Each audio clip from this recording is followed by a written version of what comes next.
Hello again. I nearly didn't do a live show today, but I'm glad I did. So I got an idea to switch it up a bit today, and I'm going to walk you through some of the main tools that I use in my work. So while this is a Q&A session, technically you can ask me any question, and I see a couple in the chat already. Um, the overarching theme of this live show is going to be me walking through the tools that I use in my work in video editing, in audio editing, podcast editing for myself, for my clients, and graphic design, repurposing content. And you'll find a couple of tools in there that maybe you're not using. So I'm going to tell you all about them, why I use them and why I prefer them, and possibly a couple of alternatives. So I'm just looking in the chat right now. I hope you can hear me well. Um, I've turned off my audio there, but I'm hoping you can hear me. And I have a couple of questions already. So I'm going to look, hello, Healthy Business Tech. Please let me know where you're from in the chat, by the way. I'd love to know where you are from. I'm in the UK right now. It's been raining all week, so now it's better. But I want to go over a couple of the questions that I see in the chat there before we get into the tools. So Healthy Business Tech says, I'm also struggling with audio. I record directly into Descript, flip on Studio Sound, and pray it sounds good. Well, you don't have to pray because one of the things that Studio Sound likes is good signal to noise ratio. And I have often received audio from clients that is lower volume, and then there's the noise on that signal, on that recording. And if that's the case, then Studio Sound tends to cut off some of the lower parts. So if your voice or your guest or whoever's recording kind of tends to trail off, and then you've got them talking loudly, but then at the end of the phrase, they go very soft like this, then that might be cut off because Studio Sound applies a gate out of the gate. Horrible dad jokes. Okay. So it applies a gate and that cuts off some of the lower volume audio. And then, of course, it removes the noise and whatnot. But in the end, if you have those portions that are quite low in volume, Studio Sound is going to cut them off. This is the reason, and you'll see one of the tools that I'm going to show you today. I auto level the audio before adding it to Descript most of the time. Okay, so I use a couple of tools to do that. So then if you bring the audio into Descript, that way it is already leveled, possibly also removing noise. And then Studio Sound, if you still need to apply it, it will do a better job because the signal of the audio is good. So that's one clarification there. You don't need to pray for it. Just make sure that you are close to your microphone when you're recording. Make it, turn the gain up a little bit maybe if you need. I don't know what microphone you have, but if you have like a Blue Yeti, for example, a lot of people understand this microphone wrong and they use it wrong. You need to change the polarity to the one in the front, and the Blue Yeti, and I have one in here. I've used it for a long time. You have to make sure that you change the polarity in the right place for the front. And also, I tend to use this one with the gain all the way down, almost all the way down. So then, because it's a condenser microphone, it won't pick up a lot of the ambient noise in the room. So that is how I use that one. I don't know if you have this microphone. It's just that it's a very popular one, and I see a lot of people actually using it wrong. Anyway, I'm not saying you are.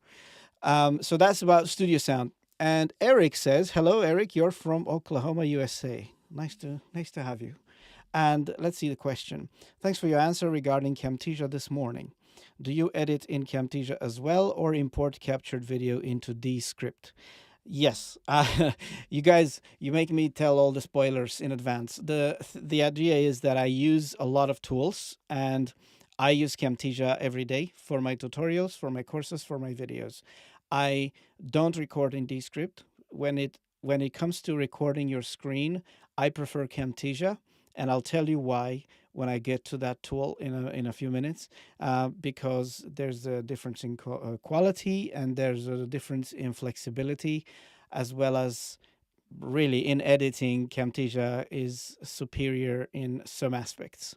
So that's why I prefer Camtasia. But I'll let you know. I'll tell you all about that. So I have a list of tools that I'm going to go through, and I'm going to kind of take it systematically. I'm going to talk about recording tools. So I use a few tools to record, and when it comes to recording remotely, you use different tools. When it comes to recording locally, like if your screen is involved, you use different tools. And then I also do some light recording in other tools.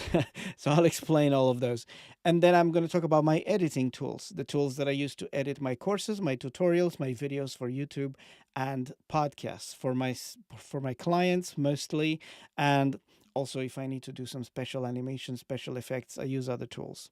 And then I'm going to talk about audio cleanup, which, like I mentioned before, Studio Sound is not the universal do it all hammer that fixes all the problems.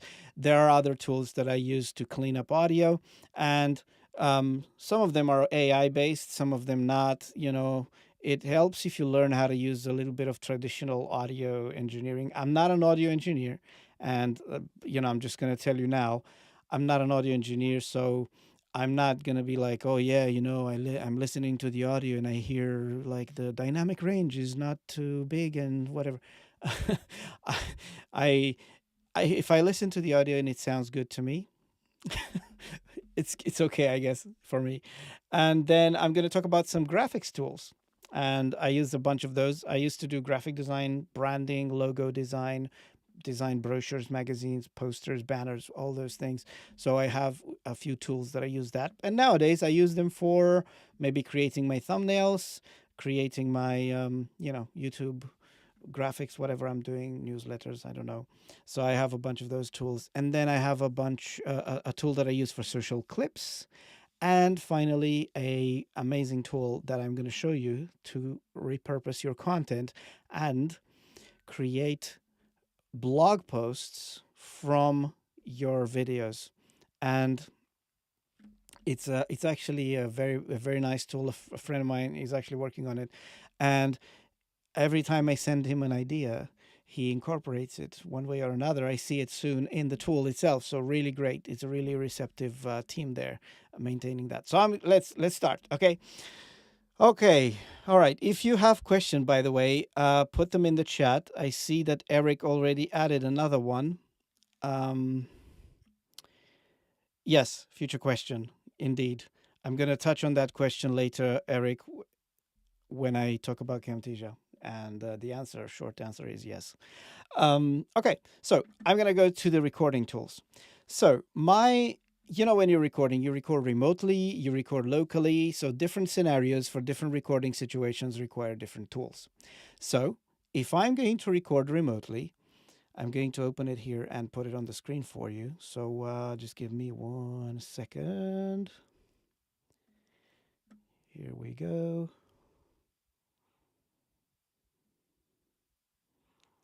Actually, I have a couple of okay, I'll put it on the screen here. Here we go. My first tool. Let me just make this window fit the screen. Sorry about that.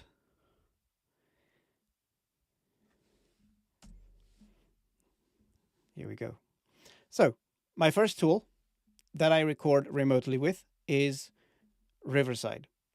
And I know that Descript also includes another tool called Squadcast, which I also use more rarely. And I'll tell you why in a minute. But Riverside, and yesterday they launched a bunch of new features and also some editing features. So in terms of recording remotely, I find Riverside to be one of the most reliable. Now, okay, experiences are, your experience may vary, like they say, because I have seen people complain about Riverside that they've had issues with it or lost recordings, things like that. I have never yet lost any recording with Riverside. And I prefer it to Squadcast, and I prefer it to other tools like Iris, Zencaster, and I've also used StreamYard. Now, I know Riverside did not do much streaming until yesterday when they announced the streaming features, which you can now stream to multi-destination in Riverside as well. So if you're doing recording and streaming, you can do that now in Riverside. So what I like about Riverside is that it records, you can record with your guests. As many as I think 8 people can join and be recorded simultaneously in Riverside remotely. And the one feature that Riverside has and Squadcast doesn't, I think it used to have it, but they don't have it anymore, is recording locally. Now, Squadcast will record locally in the memory of your browser, the tab. Okay, so I always have to make this comparison with my clients who are asking me this, because I recommend Riverside because it records on your computer. It stores the recordings on your computer first. So whatever comes out of your camera, whatever comes out of your, if you're sharing your screen, the audio, everything else gets stored locally first on your machine. And while you're having your meeting, those files get uploaded to the cloud slowly. I believe now you can also pause that until you're done recording with Riverside. And the reason you don't see any recording in here, because I just signed up to a new account today and I don't have any recordings, but all my other recordings are in a different account. So with Riverside, they upload those files this way. Squadcast, which I also use sometimes, is keeping those in memory. So the downside to that is that if you close your tab or your guest leaves early and they don't wait for the files to finish uploading, then your uploads will fail, or the portion of their upload will fail, and you will lose that file. And I have had so many reports of clients that I coached and I trained them how to use Squadcast. They came to me saying, I've lost recordings because they maybe didn't understand this issue, or there was some other glitch. And that's why, in my personal experience, I'm not affiliated to Squadcast. I don't have any loyalty to promote or not promote them. I think they're great technology. They have a bunch of patents that they say, they're amazing, chunky uploads, whatever. But in my personal experience, I have had far more failures in Squadcast than Riverside. I'm not saying Riverside is perfect, but what I do like about Riverside is if your guest leaves early or you close your tab, restart your computer, doesn't matter. You go back to the same upload URL and the upload continues. So as soon as you finish recording, you can wait for the upload to finish. But if you have a slower connection, your guest can go back and resume the upload. And I have recorded with several people that were on different locations, different connections, Wi-Fi, 4G, 5G, mobile phones, and desktop. And, I actually did a massive test like that. And by the end of it, we have lost nothing. Everything made it. Even though a couple of them, we had to tell them to go back to the upload page, wait a little longer, maybe switch connections, whatever. At the end of the recording, everything was there. I didn't lose it. Not the experience I've had with Squadcast. So I'm not bashing Squadcast. I'm just saying, if you're considering a remote recording platform, Riverside is one. Number 2 is Squadcast. And the reason number 2 is Squadcast also is because, well, not the reason it's number 2, but the reason I'm also recommending and using that is when you have a good connection, you should not use a VPN, and you have it included in your Descript subscription. So if you're using Descript, you also have Squadcast. If you have Descript 15 hours plan or 10 hours plan, whatever, you have 10 hours of recording and transcription free with Squadcast also. So you can record remotely with Squadcast. I'm saying to everyone, just do a test, try it. Don't try it when you have a recording with someone important, like your guest is joining, you've tried to book them for months, whatever, and then now you're testing Squadcast. No. And also Riverside really is the same idea. Test things before you use them and commit to them using, something important, like something you can't afford to lose. Now, both of these platforms have a way to store, like record a version they all claim that they don't lose recordings. Well, I think when they do that, they refer to this cloud backup version, which is a single file, single, if you have two, three guests, everybody's on the same video kind of thing, and the audio is on the same file. So that is one thing. Now, if you look at the quality of that recording, it's actually kind of Zoom level quality, quite bad. All right. So it seems like I'm getting a warning from YouTube that it's not receiving data or something like that. I do hope you still hear me and see me, because I don't know what's going on.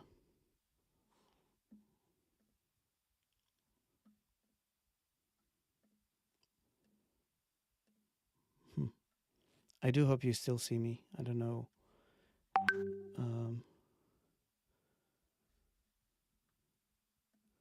Okay. It looks like it was glitching for a minute there. Okay. So that's my remote recording recommendation. Sorry about that. My internet is 2 gigabytes a second, literally. I don't know why it's glitching. This is horrible. I don't know why it might glitch. 2 gigabytes. Come on. Super expensive. All right. So now, if everything is okay, I'll keep an eye on this widget. Okay, let's continue. All right. So that was remote recordings. Now, for recording locally, I'm going to talk about the preferred tool that I use. So I am using, to record locally, I am using Camtasia if it involves recording my screen as well. Okay, so let me just quickly show you Camtasia. There it is. All right. And Camtasia has a recorder at the top here. I'm going to just open that quickly. And let me just hide the browser for a second. Here we go. So this is Camtasia's recorder, right? The Camtasia allows you to simultaneously record your screen, your camera, your microphone, and your system audio. And something that's not shown here is your cursor, your mouse movements. All of that information is recorded separately. So Descript doesn't do that, by the way. Descript also allows you to record camera, microphone, system audio, and screen. However, in my experience, the Descript quality is much lower on the screen itself.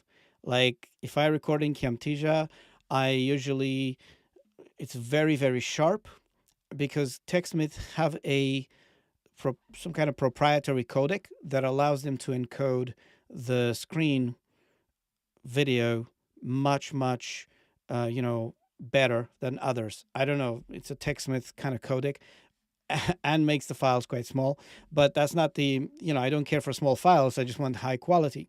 So the way that I record my screen is I will use a high resolution screen. So the screen that you see now that I'm streaming on is a 4K plus screen, but I also use a bit of scaling in my system. So that makes everything kind of larger, but the quality is large. And you can see here the size of the recording, 3840 by 2160. This is usually my recording space. And you can actually see the border of this recording area here. It's green because it's a bit lower than my streaming area. So I don't like to record my screen using the bars at the top and the bottom where you see the task bar, you see your time clock in the corner, and all the apps running. I like to define a smaller area on my screen that is still 16 by 9, and then I record in that. So I put my windows in that window, in that zone, and record in there always.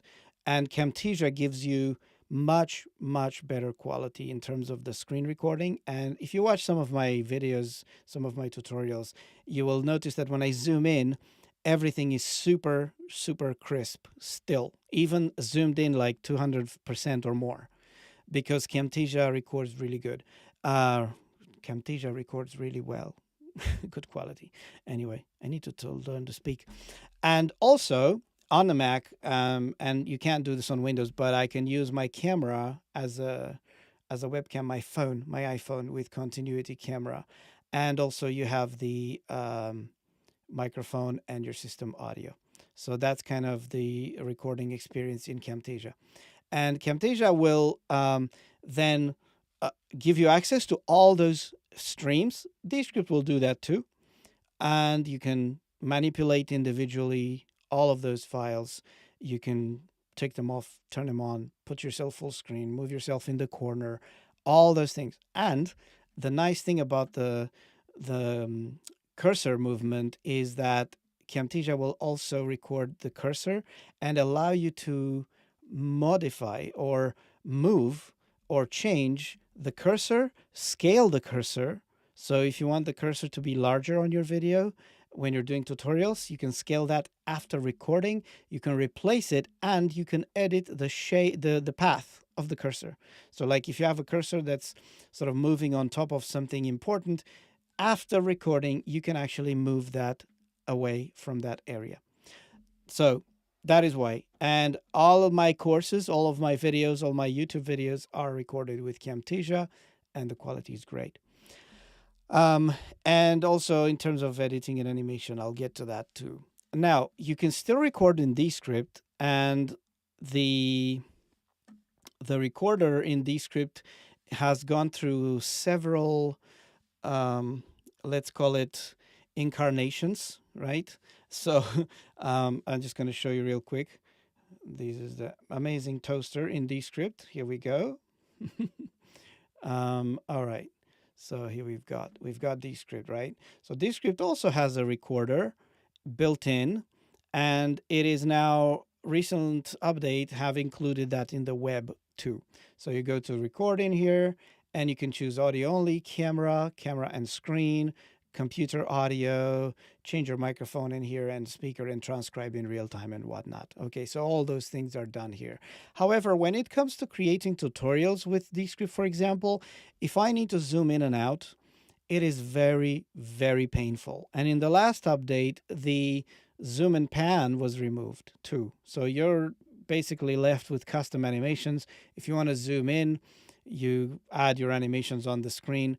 I show this in another video, by the way, but it is quite tedious. And if you're doing a lot of zooming in and out all the time with multiple tracks and everything else, it can become really time consuming. Plus, I actually tested it, and I have a video on my channel, which if I can send you the link and I tell you the moment it changes, you're going to notice a significant drop in quality because I had to record half of it in Camtasia and half of it in Descript. So the quality significantly goes down. I don't know why, because I always export from Descript in high quality.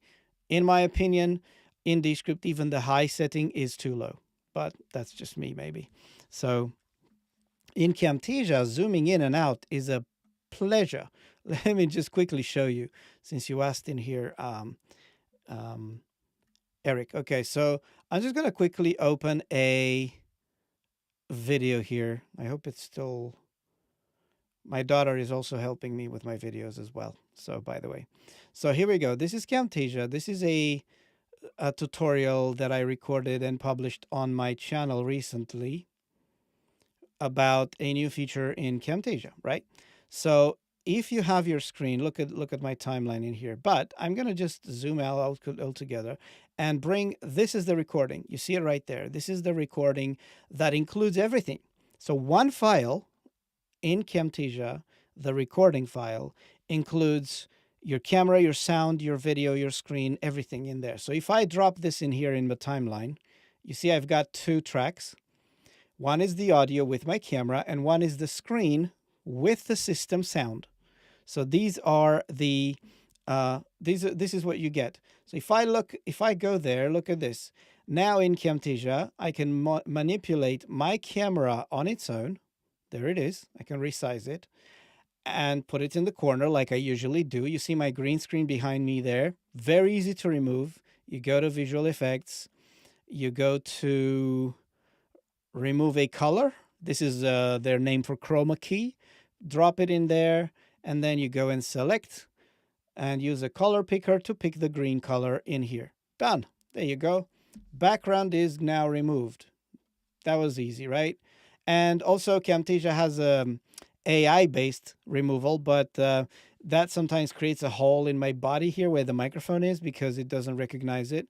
It's called background removal, so I can use that. But you see my chair disappears from behind me if I use this. you see, and the microphone becomes kind of transparent now. So I guess that works also if you are not using any object in front of you, but the green screen works better. So when it comes to zooming in and out, this is how easy it is. So I've got the screen track in here. You can see it. I can make it taller. So this is my screen track. And if I need to zoom in, let's say to that corner, all I need to do is go to animations and add either a custom animation, which allows me to drag it wherever I want, or I can use scale up and scale down. So if I add a scale up animation, watch this. I put it down here. It zooms in, right? And then if I want to zoom into that corner, I go here. If I'm not happy with how much I zoomed in, not a problem. I can scale some more and move it to the corner. There you go. I have now zoomed in. So now if I play this animation, 8 social media clips zoom with Cam. I've zoomed in like 2 clicks, right? If I want to go back to where I was, I have another animation that's great, restore. Just put that in there, gone. And it goes exactly back to where I was. So look at this, zoom in and out. Social media clips with Camtasia, done. You can also copy the animation. So if I copy this animation, I want to go in that corner again, something down the line, paste, done. Look at this animation. You can adjust it, move it around. You have these 2 keyframes, left and right. It's a pleasure. And if you are a keyboard person, you can just press Shift-A to add a custom animation and pan to the left, whatever. There it is. The captions on the video, but Camtasia now allows you. And then you've got another one called Scale to Fit, back to full. Now allows you to do. Now these are very simple animations that Descript should implement. Restore goes to the last state you are in, and you can do restore, restore, restore, restore, and your video goes in and out, in and out, in and out all the time. Very easy. So I like it. Plus, Camtasia will also allow you to do so much more in terms of animation. It has pre-built behaviors. You can do and create reusable assets. So you can save like lower thirds and things like that that you can reuse and change names and titles on them. So quite flexible indeed. So that is my choice for recording. I also record in Descript, not a problem. If I need to do a quick recording to send to someone immediately, like a quick screen recording. So I will go to the, maybe to the drive. Let me just quickly go to my Descript drive. I've got a temporary folder in here. Okay. Here we go. So I've got Descript in here, and I need to send to somebody like a quick video showing them something. You can actually go new project. Let me zoom in a bit. You can go to new project and you can do a quick recording, which means you are quickly recording your screen, showing them something, and by the time you've finished, that recording gets uploaded to the cloud and you get a link ready to share with someone to watch it. So this feature is the Descript response to Loom. If you've used Loom before, that's how it works. You open Loom, hit record, boom, boom. It's all in the browser, done. And you share it with someone. This is kind of that thing. Okay, so that's what it does. All right, let's take a question from the chat. So can you say, Eric says, can you save that zone size and placement? I'm just guessing when I use Descript, and sometimes I get the aspect ratio wrong. I don't think you can save it in Descript. Camtasia remembers it every time. So you've noticed that when I opened Camtasia and I went to the recorder, it immediately shows that area predefined. If I open it up, there you go. So I've opened the recorder, and let me just change my camera real quick. Oh, my head is cut off. Never mind. I'll turn my camera off. So when you open the Camtasia recorder, it always remembers the last one you used. But if you want to define different ones, you can save them in here. You can have them in your. You can choose different regions. You can choose another one. You can hold down a key to restrain it to 16:9, and you can use these pre-built ones. And also down here are the ones you have used recently. So you can go quickly to those settings as well. So that is how this works in Camtasia. And let's see another question. Zooming in Descript is tedious. Is that easier in Camtasia? Yes, it is. Sorry, I answered that question. I need zoom and pan. That's the main reason I use Camtasia. Zoom and pan. Love it. Healthy business tech. Yes, it is. Um, it is very easy to do animation in Camtasia, and albeit not super complex animation. I mean, they just added, I think last year, they added animation to follow a path. A bit limited, but you can do it. But you can't do like fancy tracking and stuff like this. I've actually watched a recent live show from Camtasia, from TechSmith, showing some of the stuff they're working on, and they have some pretty nice stuff there. They are working on tracking. I've seen it. It's not a promise. They keep saying that, like, there's no guarantees we're going to have those, but they are actively working on the some AI features, of course, and other stuff. So I'm actually going to do a live show on my channel as I edit a video in Camtasia, a tutorial. Not something super long, but I'm going to show you a complete workflow of editing a tutorial from after recording all the way to editing and publishing to YouTube, and all the things that I do, just to show you what I do and all the tools and how I remove my green screen and how I create those reusable assets and whatnot. So Camtasia definitely is it. And then here we go. A question from David. Are you aware of any kind of any third-party software that can access the contents of TSCJ project files? I'm concerned about this being paywall behind the new subscription model. Actually, the TSC project files are JSON files. The project itself, the files themselves don't actually stay in the TSC project file. They are in the media files are stored separately. And there is a way, there used to be anyway, there used to be a way to extract the contents of a recording file. So recording files, if I'm just going to quickly find one in here. Here we go, dynamic caption, social media. Okay. So here is the structure of a CM, CM project files. This is a Camtasia project file, but you actually, sometimes it behaves like a folder. So this one's downloading, which you see here, it says 256 bytes. Now, if it's 256 bytes, what does it need to download so long? It's because it is actually a folder. So this is a thing in Camtasia that you can, it makes it look like it's a file, but it's actually a folder. And if you go inside of that folder, all of the files from that project are there. What I also, look at this. So like now it's downloaded because I had it on my cloud. It suddenly became 2 gigabytes.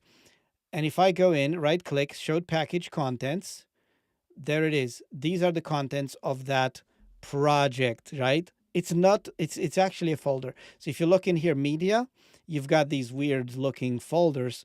That's my audio. And there's this is all I have in this project, I suppose. And then you have the recordings in here. Look, and what you're probably asking about is this file, trec. This trec file is what I have used here it contains the camera, the audio, the screen, not your edits. It just contains all the recorded streams. That is what you have in this trec file. And this trec file, it used to be possible to disassemble it with lossless cut, which is a tool that I use. I have it installed. And lossless cut, actually, this is it. It's free. It's a free tool.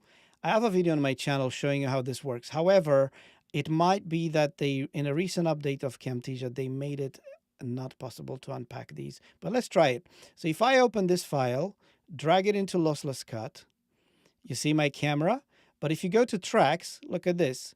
Lossless cut actually opens up that track file and shows you all the tracks in there. So you've got, look, I've got my screen video right there. You can see it by the resolution, right? So that's huge.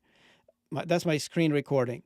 Then there's my camera recording from my iPhone, which records 1920 by 1440. So kind of like a HD plus some more. Then you've got your audio, which is your 2-channel stereo, which I believe is the system audio. And then finally, the 1-channel mono file, which is my microphone audio.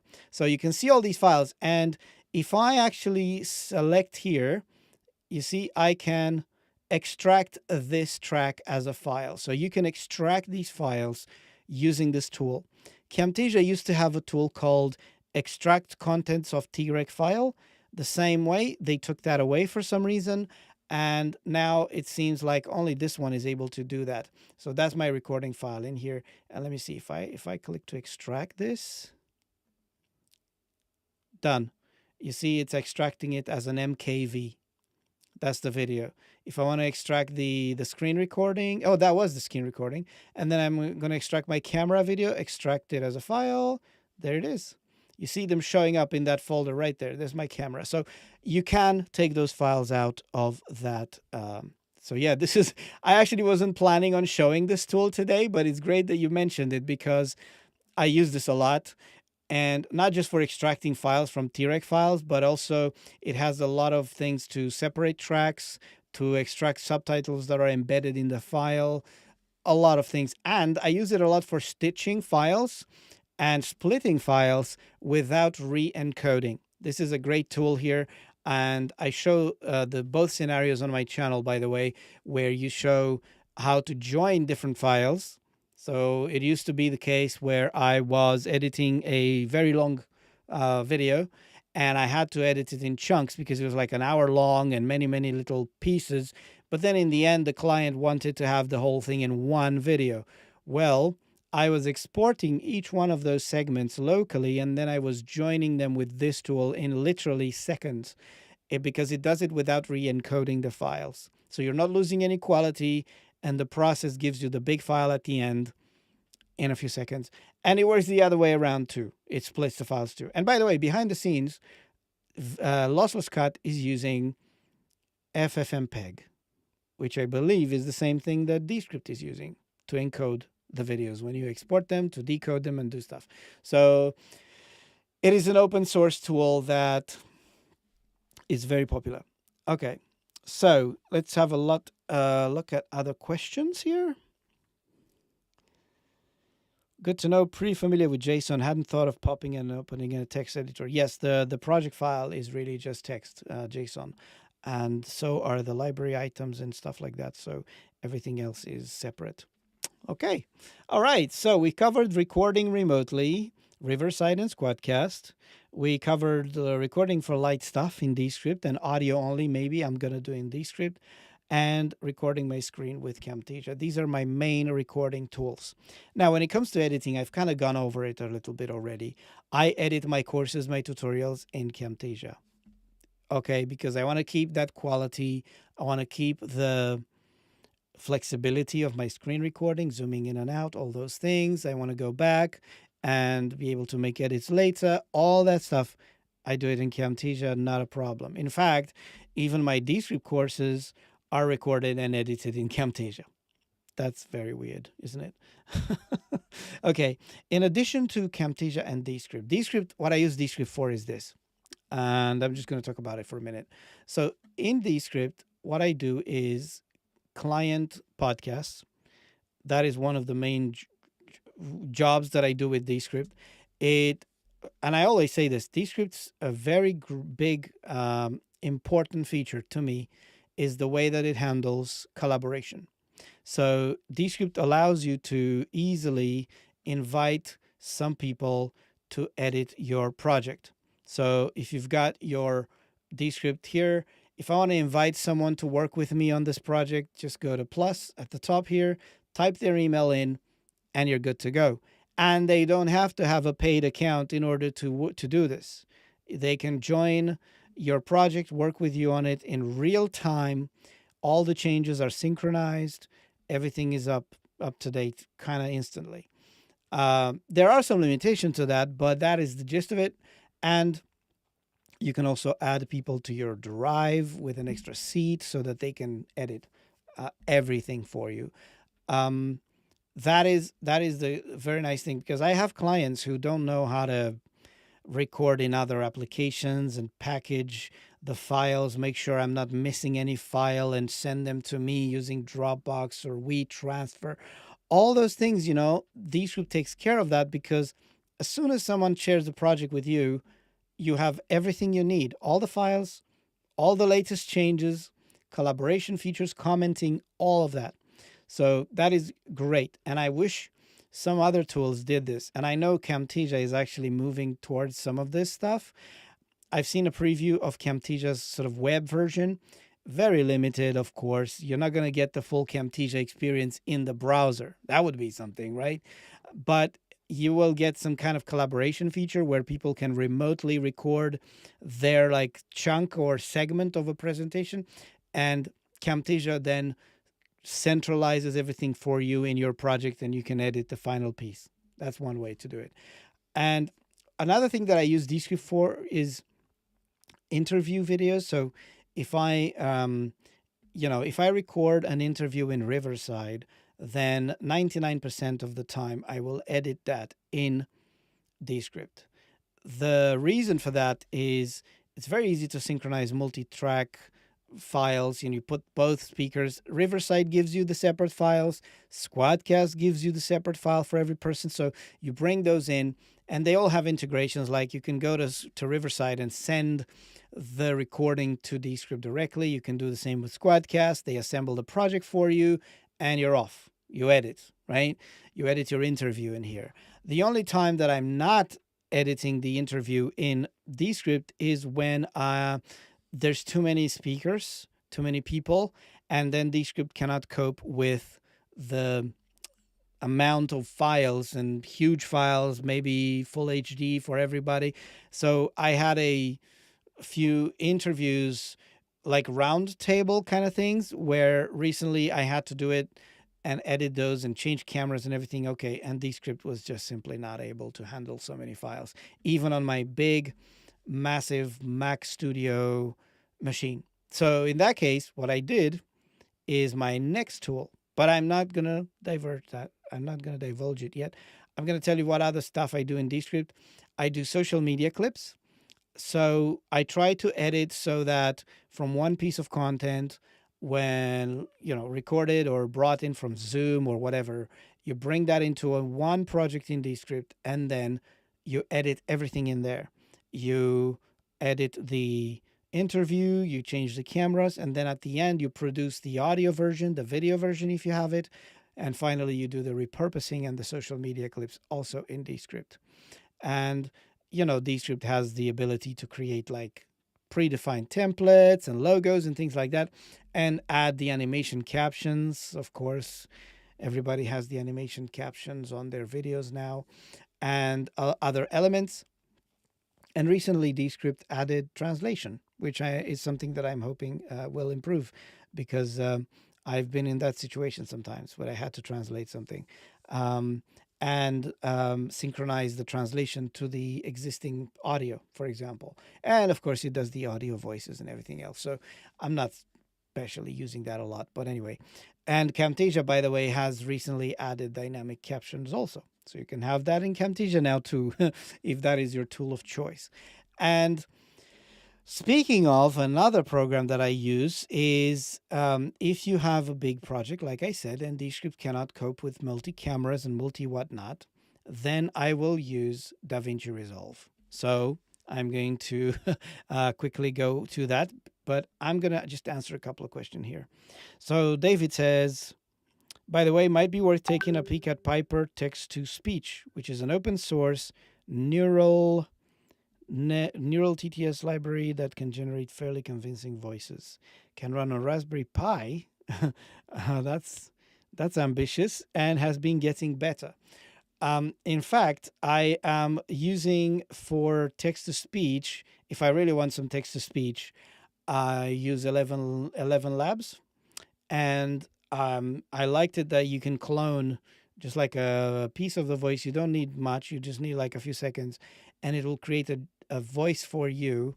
And I don't know if you've been on my live show before, but I like to show this video of a pirate voice. A pirate voice that was cloned. I'm not going to say from whom, but let me just put it in the chat for you to watch later. Here we go. A pirate voice you may recognize, cloned with 11 Labs, and I created a fake commercial. The animation and everything was done in Camtasia, but the voice came straight out of 11 Labs. Fantastic stuff. I mean, it sounds amazing. I tried to create a pirate voice in Descript with the new AI model, and as much as I tried to make my voice sound like a pirate, it sounds very bland and very boring. I'm not going to demonstrate that to you, but you know that's that was the highlight of my year that time. Okay. So Eric says, I saw Camtasia is working on AI avatar tech. Would be rad if Descript explored that too. I believe they are. And if I could overdub without losing the video, that would be rad. And yeah, let me tell you this. I think Descript is working on that, but check this out. Riverside already is going to roll that out fairly soon. I'm already on the waiting list. And if you look it up on their website, you can see they call it video dub, and you can make changes to your text and it will resample the audio and change your voice, your face movements to reflect the new word you're saying. So that is something they are doing there, and they might actually beat Descript to it. I think my camera is glitchy. My iPhone is struggling. I wonder why. Okay, I closed some applications in here. Sorry about that. Oh dear, these programs. Okay, so I was talking about DaVinci Resolve. So when I have serious interview stuff to do, serious video, massive files, I will go to DaVinci Resolve. And again, this was, for example, if I did a roundtable, I had 6 people. So 6 people, 6 video streams, and then 6 audio for each. And then each of those audio was cleaned up in another program, and it was brought in to synchronized with the normal audio. And then I got all of that editing in DaVinci Resolve, no problem. And let me see if I can quickly show you this.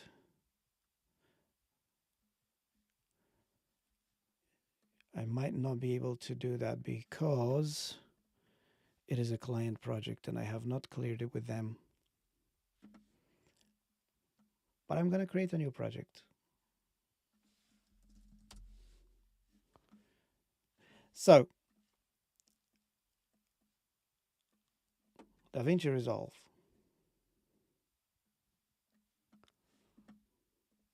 Let me just set up my screen here for a second.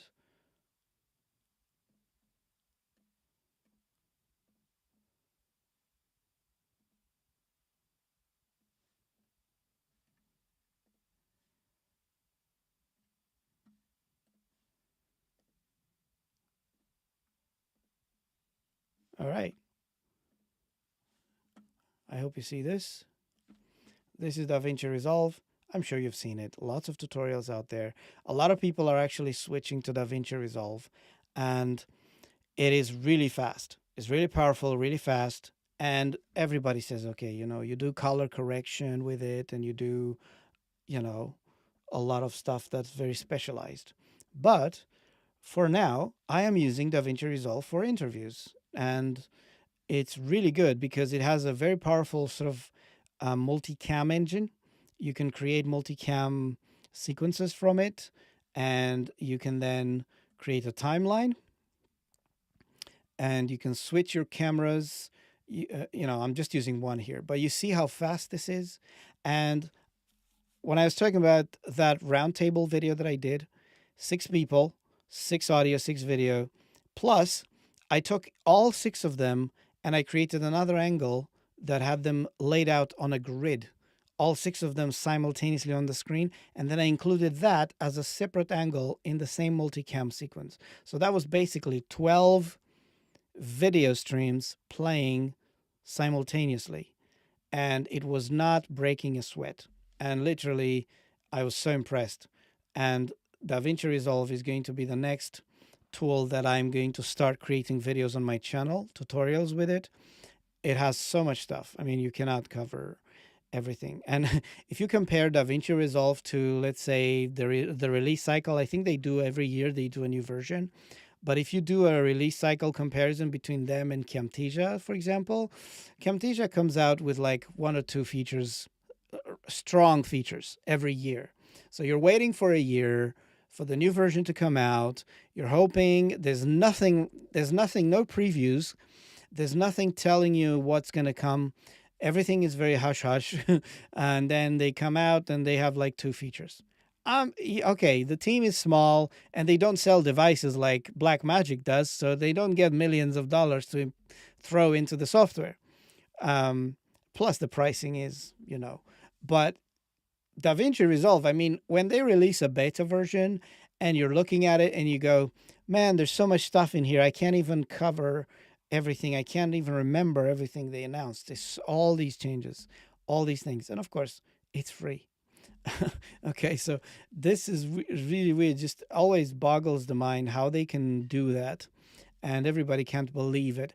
And just to say, when I edited that massive roundtable video, I was using the free version. I have not yet needed to buy the studio version, which is paid. One time you pay it and you have it. I have not needed to do that. I've been able to edit that entire thing, multicam and everything, all in the free version, export it. Brilliant stuff. So I can't believe it's so powerful and it's free. So this is going to be a tool that I'm going to dive into much, much deeper. And to be honest, compared to this, all the others seem like toys. That's my opinion. Okay, you can disagree, of course, but I don't know if anyone watching, if you've tried your hand at DaVinci Resolve. It sounds intimidating, and I know I stayed away from it for a while because I thought, man, look at that interface. I mean, what am I going to click on first? But to be honest, I approached it this way. I was like, I'm going to learn strictly what I need. I'm not going to try and learn everything and buy a course and go through the course and like at the end of the course 15 hours of video content, now I know DaVinci Resolve. No, I just approached it from a DIY kind of thing. Just learn what you need. And I'm not joking, it took me a week to get through that edit. Not constantly. I mean, on and off I was working on it, and I just looked up what I needed to find to get to the next hurdle, right? How do I assemble multicam? How do I synchronize audio to the cam? How do I switch camera angles? How do I cut? How do I, create a grid? By the end of it, I edited the episode, and I can link that in the chat if you like. But yeah, very easy, very, very easy to learn. Yeah, I don't know everything. But yeah, you can get started pretty quickly with that. So I strongly recommend you try that. Now, I've come to one of my favorite categories. This is audio cleanup. So I use a number of audio cleanup tools, 3. One of them is the traditional Adobe Audition. So in Adobe Audition, I use the noise reduction. So if I want to go noise reduction without AI, I do it in Adobe Audition. You can capture noise profiles from your audio. Like if you have a background hissing sound or some kind of constant like hum or whatever, you can capture that noise profile and you can then apply the noise reduction to it. And I also use it for, what is it called? For balancing the audio. Okay, so I'm just going to quickly show you that. So this is Adobe Audition right there. Here we go. It is part of the Adobe suite. I think you can get like a, and I know Adobe isn't doing great in the news nowadays, this week and the last, but in the in Adobe Audition, here's what I do. I may bring a file in, and one thing that I have to do before I discover the next tool that I'm going to talk to you about is to auto level the audio. And I mentioned at the beginning when I said studio sound in Descript sometimes doesn't do a good job because the audio is not leveled, and the signal to noise ratio is very high, very low, I mean, and then the audio gets cut off because of that. So one tool that I use inside of Audition to prevent that, and I will bring the audio in here first, is in the effects amplitude. It's called speech volume leveler. So this little tool actually has like predefined modes: soft, strong, and medium, whatever. And what it does is it makes the voice, and it really focuses on speech. It's kind of trained to look at for speech audio, and it amplifies the low parts of the voice and pushes down the very strong ones. So it makes your audio kind of more, um, you see it has this option here, boost low signals. So that's going to increase the release and, you know, the attack for low signals. So you'll have a decent, um, you will have the low volume voice is going to actually be louder. And then if you add that audio into Descript, it's no longer going to cut off those words. Okay, so give it a try if you have it. This is it. There you go. And if you see now, the waveform has kind of diminished a bit, but it is kind of, well, this video is not a good example because I already exported this. This was already processed. So there was not much this tool needed to do. And another tool that I use in here is the this effects rack, and I have a correction rack in here where I apply speech volume level, or sometimes twice, depending on the quality of the audio and some dynamics. So this is with one click, I will apply this to the file, all of the sequence of effects, which is really nice.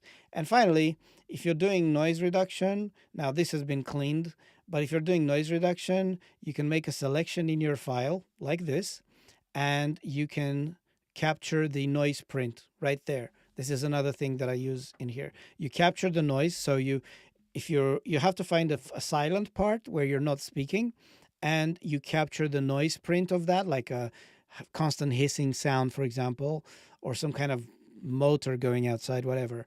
And then you will capture that, and then you will go to the effects, and you will go to noise reduction, process.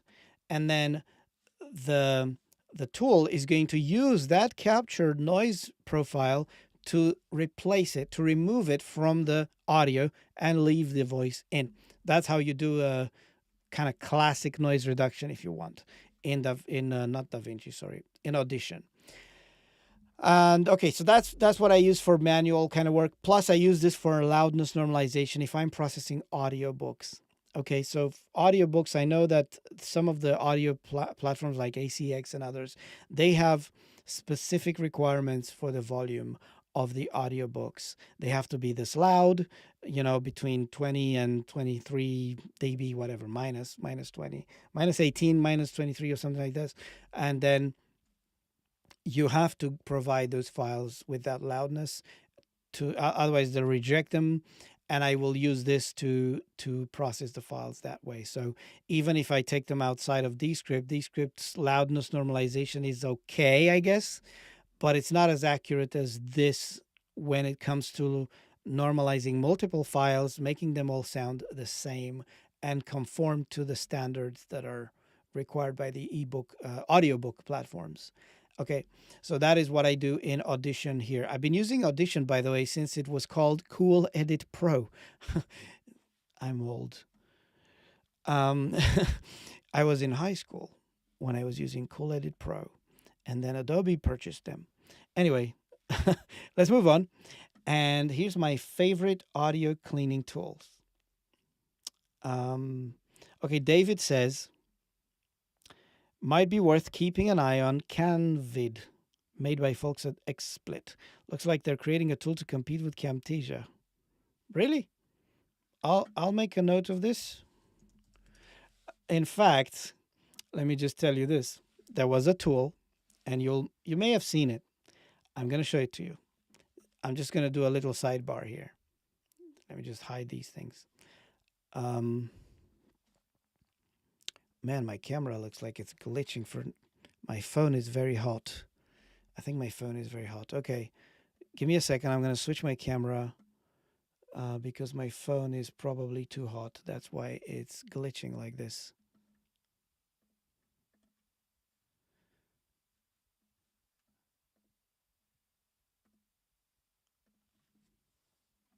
All right.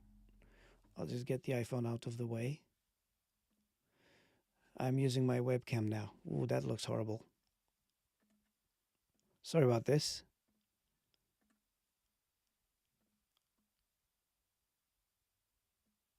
All right, that's better, I guess. Okay. I think it's not glitching anymore. That's better. All right. Okay, so let me tell you about this tool.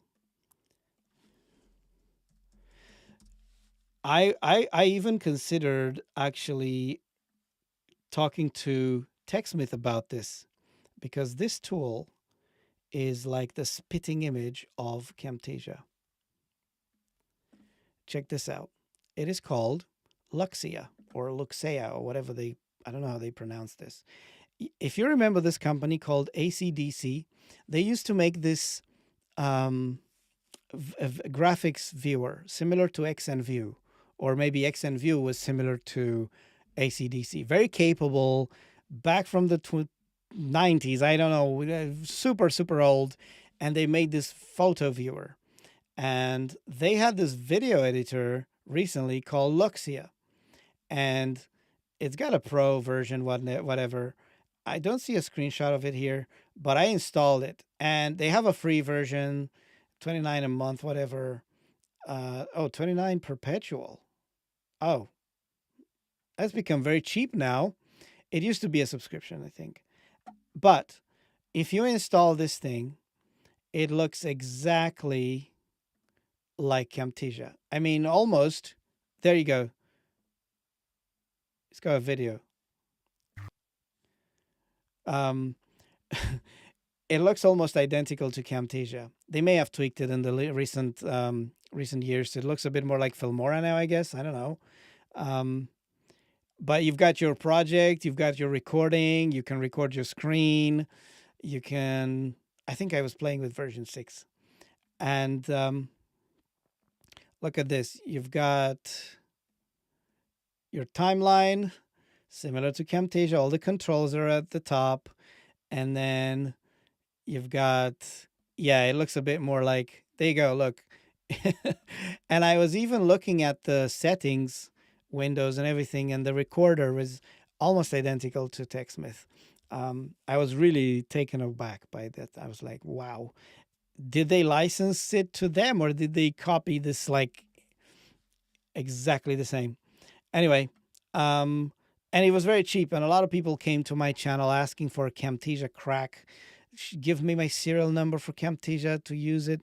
And I'm like, why don't you have a look at Luxea? It looks exactly the same. Some of the transitions and the effects were the same.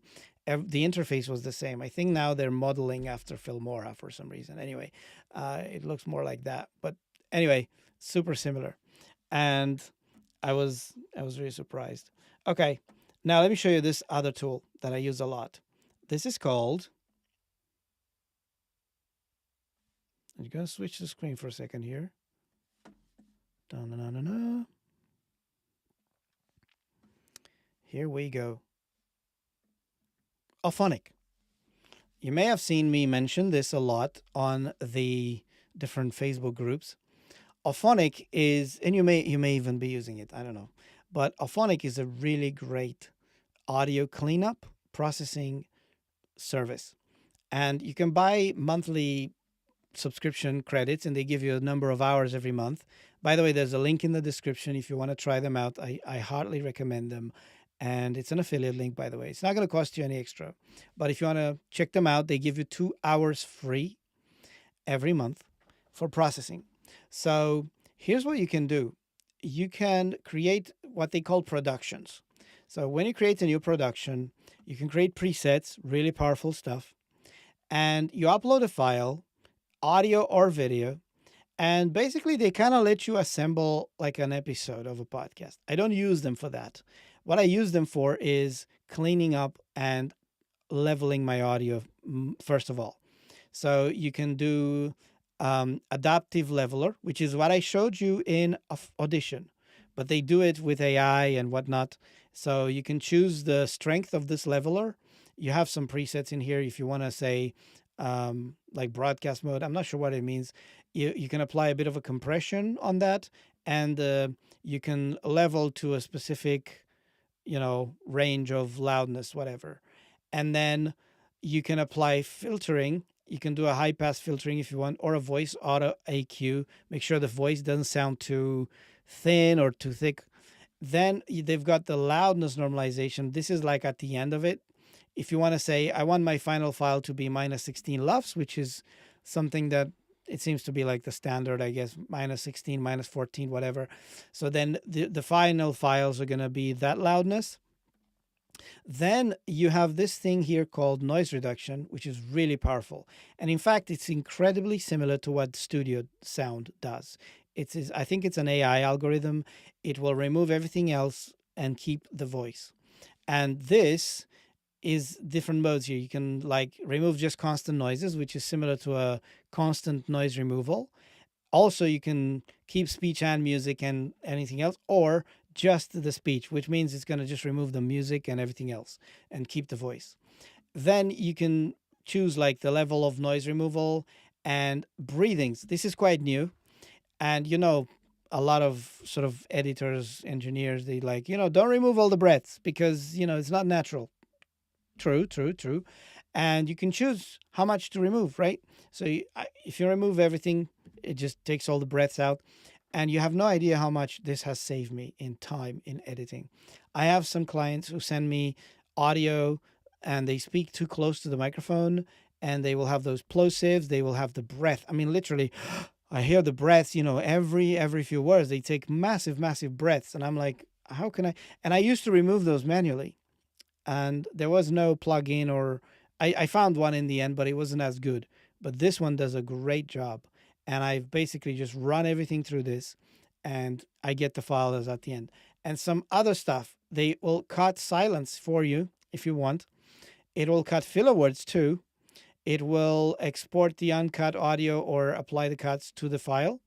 And what is great is that they do presets. These are some presets that I use.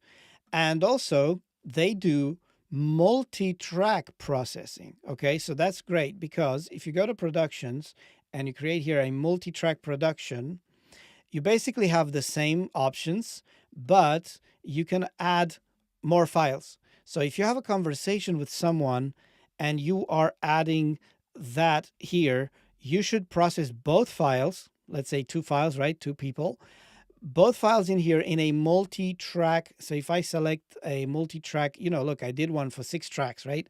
Multi-track interview, and you can choose whichever options to use to go through, and you send, it saves all these settings in the preset. So next time you come in here, all you do is just choose the files, file 1 and file 2. And when it processes those files, it will analyze both. So they're going to be considered together. So the loudness and the level and the speech and the noise reduction and the mic bleed, right? The mic bleed, when you're talking over each other, it does that too. And it will consider both files and give you both files at the end cleaned up. So at the end, you can see right there down here, you can say, what's the output file name? And then individual tracks right there. And it gives you a zip file with all the files in there. And another thing I love, look at this. You can add different services like your Dropbox, your OneDrive, your Google Drive, I guess. They've got more. You can add services. So when the files are done, you don't actually have to wait for it to do it here.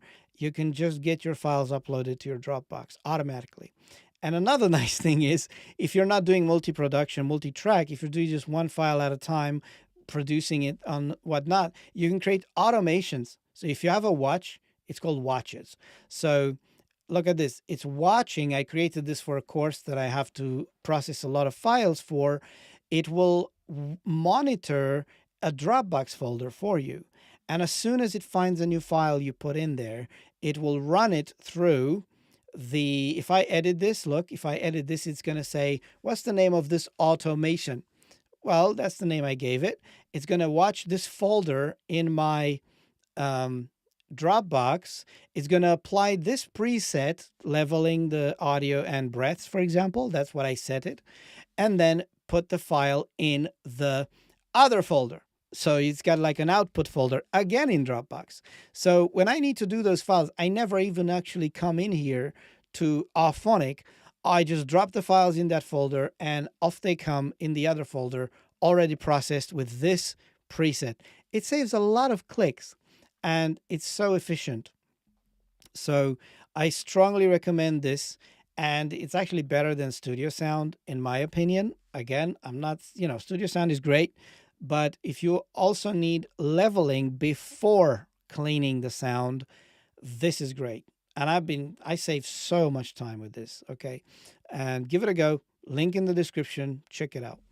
And all right. So that's my top tool for today. I was actually going to do a video on this, just detailing all these workflows. Let me know if you'll be interested in that. I will do it. And yeah, maybe even a tiny mini course. I don't know. Everybody's doing mini courses. So yeah, that is great. There's a great tool. Now, if you're not bored already, I'm going to continue. But let me know if you're bored, and I'm going to cut it short. I'm going to stop here. We've been more than an hour now. Wow. All right. So, moving on. If you have questions, by the way, oh, the link is not in the description, Eric. I'm sorry. What did I do? Here we go. I'm going to put the link in the chat right now, and I will make sure to update the description. That is my Auphonic link. If you want to give it a go, feel free to do that. It's great. It's a great tool. And by the way, when I apply Auphonic, I don't need to apply Studio Sound anymore. It's like perfect. Okay, now another tool category that I use is the repurposing. And I'm going to actually go to another category after that. But repurposing, and I want to show you another great tool. This is what a friend of mine, I helped him develop this. Well, helped him. He did most of the work. I was just providing the ideas. But this tool is called Video to Blog. So there it is. I'm going to show you the page in a second. And I'm going to put the link in the chat.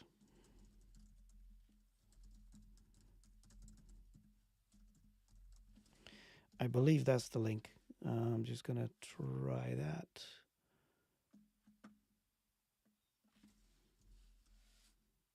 No?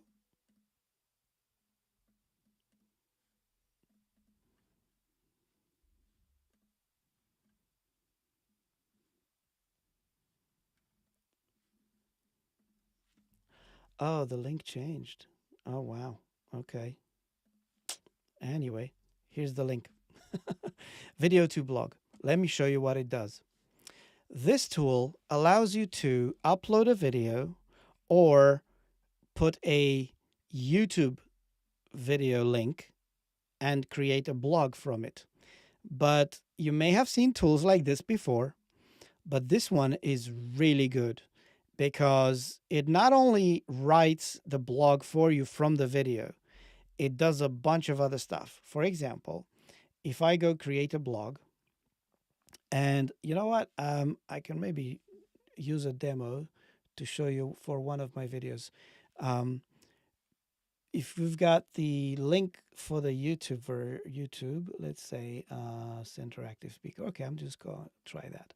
So I'm going to try to create a blog from a video. You paste the link, and then it goes to fetch the video. There it is. And it analyzes the length and tells you kind of how much credit you're going to use for that. It's quite cheap, actually. And then here's the options. So if you're doing a tutorial video, it will automatically add the screenshots for you in the video, in the blog, at the reasonable place where the screenshot makes sense. It will generate AI images for you if it needs to. And then I believe YouTube is complaining about bandwidth again for some reason. Honestly, I don't know what's going on here. Ooh, okay. Come on. I hope your guys still see me.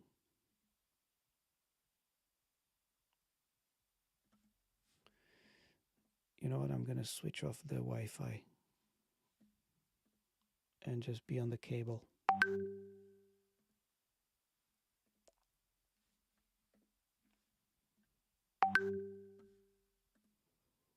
Okay. Well, my wife tells me it's still fine, so I'm just going to carry on. Sorry about that. Okay. So it will allow you to choose from GPT 3.5 and 4. And it will generate, you choose the length of the article, how long you want it to be. And then you can choose, obviously, the language, what format. It's got summary, interview, listicle, blah, blah, blah. Tutorial is what I use. And then if you want to change the tone, energetic, friendly, serious, whatever, I'm going to say professional. And then you can choose the first person or whatever, the person that's going to be like, if you say in the tutorial, I'm going to show you something, or something is going to be shown to you, whatever, impersonal, whatever, third person, you, he, she, and all that. Then here you can provide a little key phrase. So it's going to attempt to use that in the article like an SEO kind of keyword, right? So this one is about center active speaker, right? This is the tutorial that I'm linking here. And now you can have these options here to automatically add screenshots, and you'll see how much control you have, because even though it's going to add the screenshots for you, you can still change them, remove them, and edit them. Okay. So, and then you can use premium transcription. Now, I think my transcriptions are good, so I'm not going to pay for this. You can turn that on and off. It's going to transcribe it for you somewhere else. Then you can generate SEO metadata, social media postings, and a frequent asked question if you have a long article, a long video, and then create a table of contents.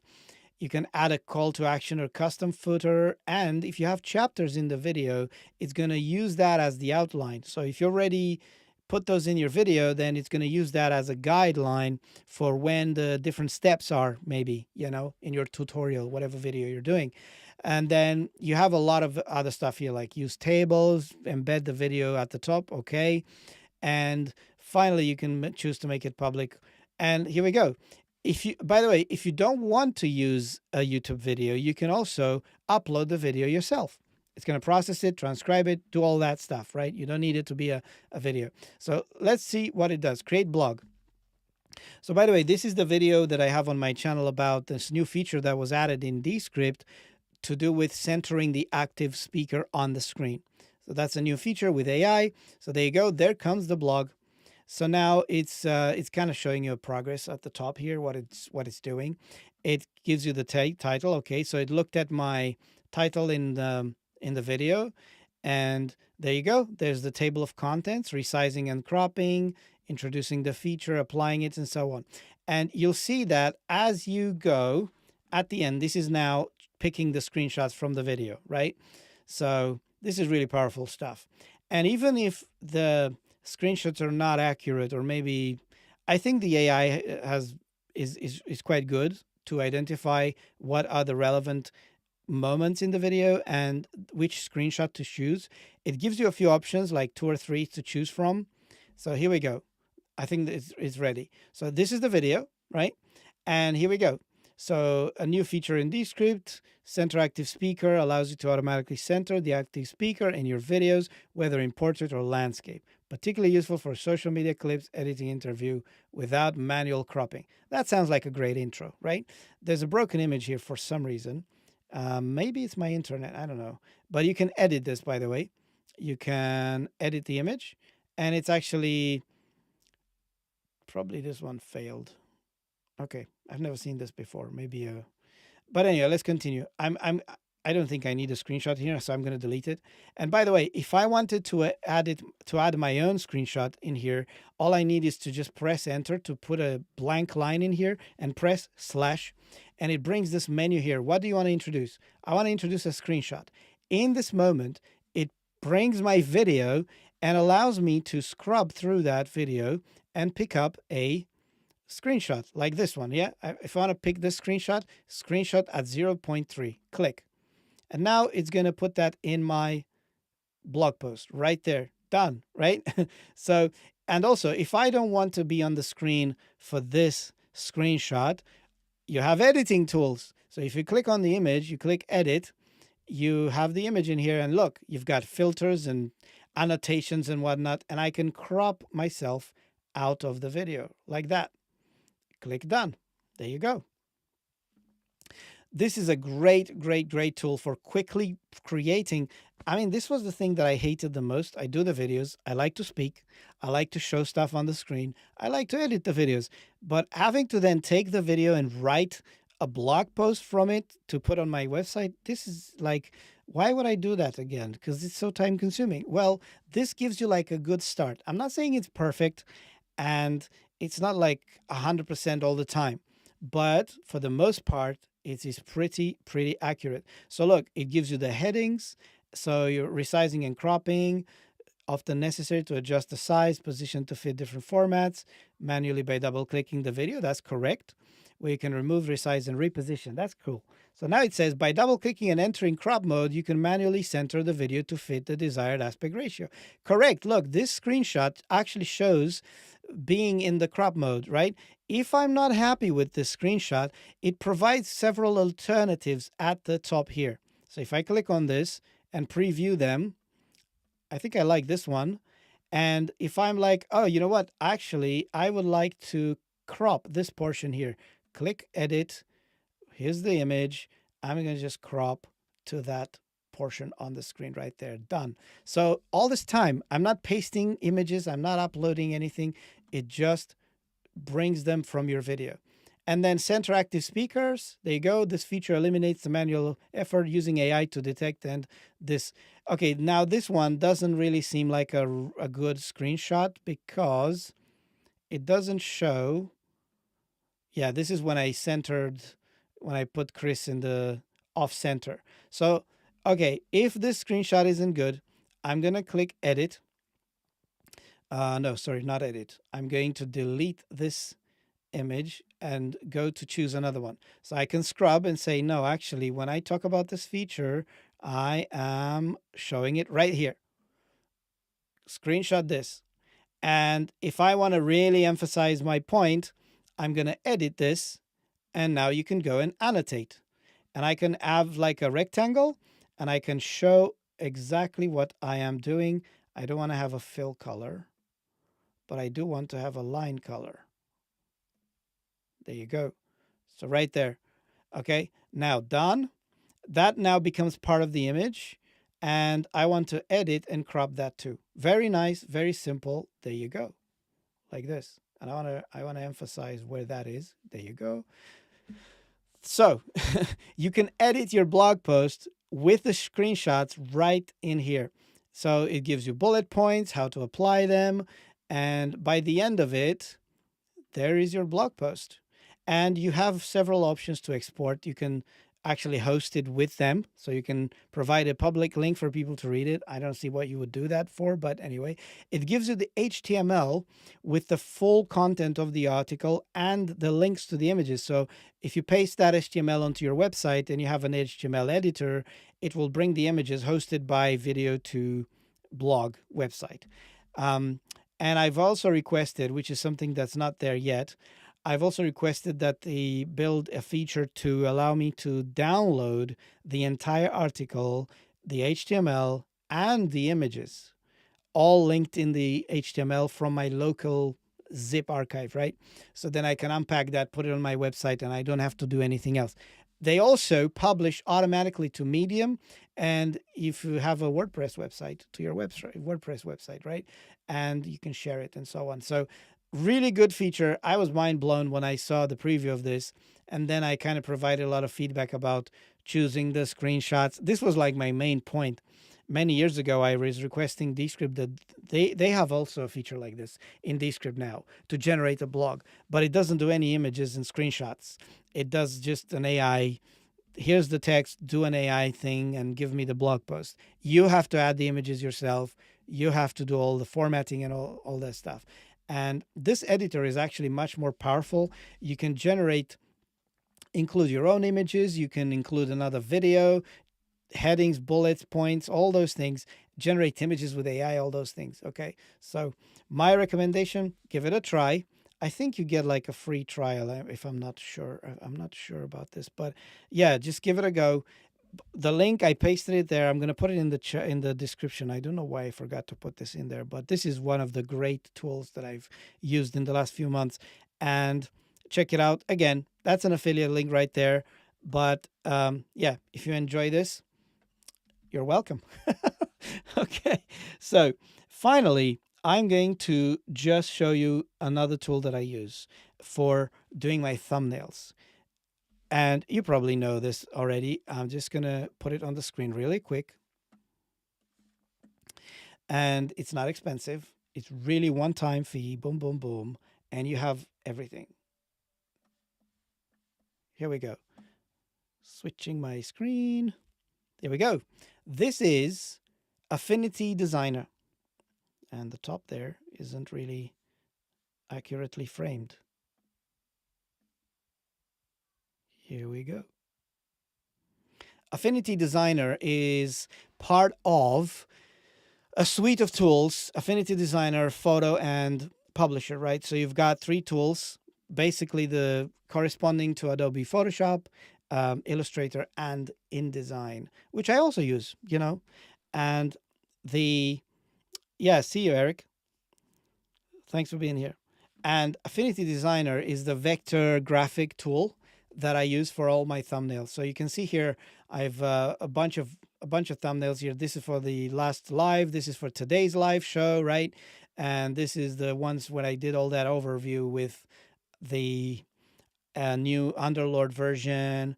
And these are art boards, actually. It allows you to do art boards with all the stuff. You just copy and paste and then you modify them and whatnot. So this is really powerful. It is very fast. You literally just take a brush and start drawing, vectors. And you can use node editing to modify those. You may have used tools like these, I'm sure. And probably you already knew about Affinity Designer. But it's much cheaper. For a fixed price, you can buy all three. And you get all the updates until the next major version comes out. And it was funny because last week, you probably seen the backlash that Adobe got over the changes in their terms of use. And they were kind of seemed like they were appropriating all of your art and all of your files to train their AI and all those things. Now they have released a bunch of updates and that saying, no, that's not true. We are not up to no good. But anyway, in that day, Affinity had a 50% sale, which might actually still be available. Check it out. It's Affinity by Serif. I'm going to put the link in there. I'm not an affiliate with them, but you can have a look. Yeah, they still have the sale. So yeah, here we go. I'm just going to put this for you down there. Half off now. I strongly recommend you get these. They are not a subscription like Adobe, and they're really powerful tools. And you can do pretty much anything you want. And I think, yeah, they've been acquired by Canva last month, I think.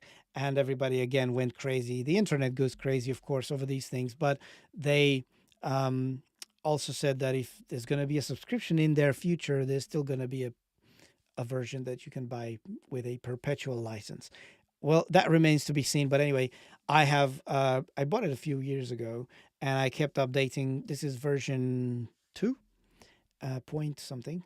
I can't remember the number. Anyway, so you can buy each one of these apps, or you can buy all three of them, 50% off, and you can use them on any number of machines. And they also have an iPad version. So yeah, you can draw with your pencil and do serious design work in here. You can do magazines and brochures with the publisher version. So this is what I use for my thumbnails. Now you know. Okay. All right. If you have questions, by the way, feel free to put them in there. I know this is a long show, and yeah, but I'm having fun. So ask your questions.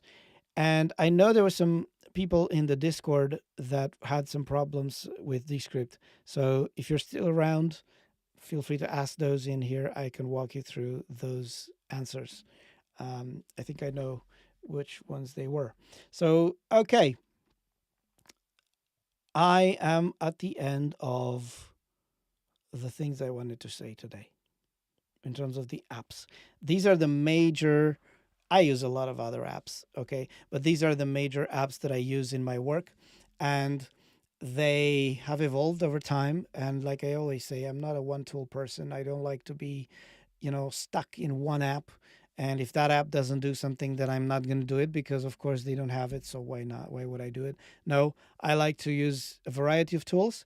And I disagree with people who say, I'm a I'm just an Adobe person, or I'm a Camtasia person, or whatever. Yeah, use whatever it works for you, whatever does the job. If the companies then change their policies and they no longer support something and they go in a different direction, fine. Nobody's required to just stick with them and suffer through, right? You're free to move. It's a free market. So there you go. Okay. Anyway, that was all about my tools. I know this live show was a little disorganized. I was jumping around a lot, and I wish I had the time to show you proper editing examples. But, if you would like to see some stuff specifically in these tools, let me know in the comments in here. I'm going to leave this live show for a while on the YouTube channel. I may break it down into separate videos for ease of watching, but yeah, feel free to put in the comments, hey, would you I'd like you to do a video on this and that. Show me how you do the thumbnails, for example. Show me how you clean up the audio with Auphonic. All those things. Happy to do those. Happy to walk through them in a live show or maybe do a separate video for them. Yeah. Anyway, so thank you for watching. Thank you for being here. If you would like to learn with me, there's a link in the description for one-on-one coaching. I can teach you Camtasia. I can teach you Descript. And also, if you are considering my membership, mediamakers.club, that is where you get access to all my courses and a bunch of downloads, reusable assets for Camtasia. I'm working on a Camtasia course now. I'm going to do it with Camtasia 24. And I am re-recording my entire Descript course because, Underlord has arrived and now everything looks completely different from what my course used to look like. The basic principles and the workflows are the same, but it looks different now. So I'm going to be re-recording that. And I'm also recording now a course. I'm halfway through on creating courses with Descript. And I know I said I'm not using Descript to record my screen, but it is possible to do it. And I'm doing a course on that with all the workflows, all the types of recording and editing you can do to create courses. So check that out. There's a membership, mediamakers.club. That's where you set it up. And I would be happy to have it. It's month to month. You can cancel anytime. So yeah, would love to have you. Hello, Isaac. Nice to see you. You're a bit late, aren't you? Come on. What's happening? Anyway, thanks for joining me. And I'm about to shut this thing down now. So just saying hello to you. Yeah, so I almost didn't make a live show today, but I was convinced otherwise. I was persuaded by my lovely wife. Thank you. And yeah, I hope you enjoyed it. I hope you found value in these tools that I showed you. I'm sure you knew some of them anyway. So yeah, I'm aiming to do one of these every Wednesday. And I hope to see you next time. Thank you for watching. Bye bye.